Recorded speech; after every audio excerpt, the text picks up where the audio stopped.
देखिए, आप लोगों ने सुना होगा, अधिकतर रील्स ऐसी आती रहती हैं। लोग ऐसा कहते हैं कि एक लड़की का घर बिगाड़ने में अधिकतर उसकी माँ का हाथ होता है।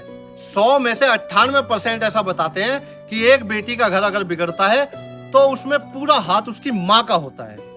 लेकिन मैं इसके विपरीत सोचता हूँ। जो लोग इस बात को कहते हैं वो अपने अपने दिल पर हाथ रख के बताओ, क्या आप अपनी बेटी का घर बिगाड़ना चाहोगे? कोई इस धरती पर ऐसा इंसान है जो ये चाहता है कि मेरी बेटी का तलाक हो जाए, मेरी बेटी वहां से तलाक लेकर अपने घर आ जाए? मैं नहीं मानता कोई माँ ऐसा चाहती होगी।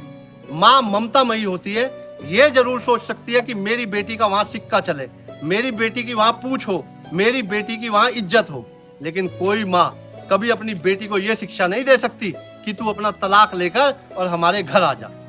मैं इसके हमेशा विपरीत रहता हूँ। लोग तरह तरह की रील बनाकर बोलते हैं, ऐसे ऐसे विद्वान हैं, ऐसे ऐसे बाबा हैं जिनकी वीडियो आती रहती है कि बेटी का घर एक माँ बिगाड़ती है। अरे वो बेवकूफ हैं। जो लोग ऐसा बोलते हैं वो ये क्यों नहीं सोचते कि तुम्हारे घर में भी एक बेटी है? क्या कभी तुमने सोचा है कि तुम्हारी बेटी अपना घर खराब करके तुम्हारे घर में आ जाए?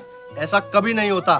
सिर्फ जीभ चला देने से और किसी की माँ पर इल्जाम लगा देने से सब कुछ बेहतर नहीं होता। कुछ कमियां हमें अपने आप भी सुधारनी चाहिए। ये माओ को जो दोष देती है ना पब्लिक, बड़े बड़े विद्वान, बड़े बड़े बाबा जो ज्ञान दे रहे हैं, सभा में बैठकर ऐसी ऐसी चीजें बोलते हैं, मेरी नजरों में वो मूर्ख लोग हैं और मूर्ख के साथ साथ धूर्त भी हैं। कोई माँ कभी अपनी बच्ची का घर नहीं बिगाड़ती। अरे वो माँ बड़े प्यार से शादी करती है, तिलक करती है, अपने दामाद का चंदन करती है और अपनी बेटी को घर से रोकर विदा करती है। इसलिए विदा नहीं करती कि मेरी बेटी तलाक लेकर वापस मेरे घर आ जाए। ये मूर्ख लोग होते हैं जो ऐसा ज्ञान समाज में फैलाते हैं। हमेशा माँ को दोष मत दो, कुछ अपनी कमियां भी सुधारो। अपने अंदर जो आपके कमी छुपी हुई है उनको सुधारो। जब हम लोग किसी की तरफ एक उंगली करते हैं तो ये 3 उंगलियां हमारी तरफ भी उठती हैं, लेकिन इन उंगलियों पर कोई ध्यान नहीं देता। तो इसलिए कहता हूँ, किसी की बच्ची को परेशान करना बंद करो और उन माओ को दोष देना बंद करो जिनको आप लोग ये कहते हो कि माँ अपनी बेटी का घर बिगाड़ती है।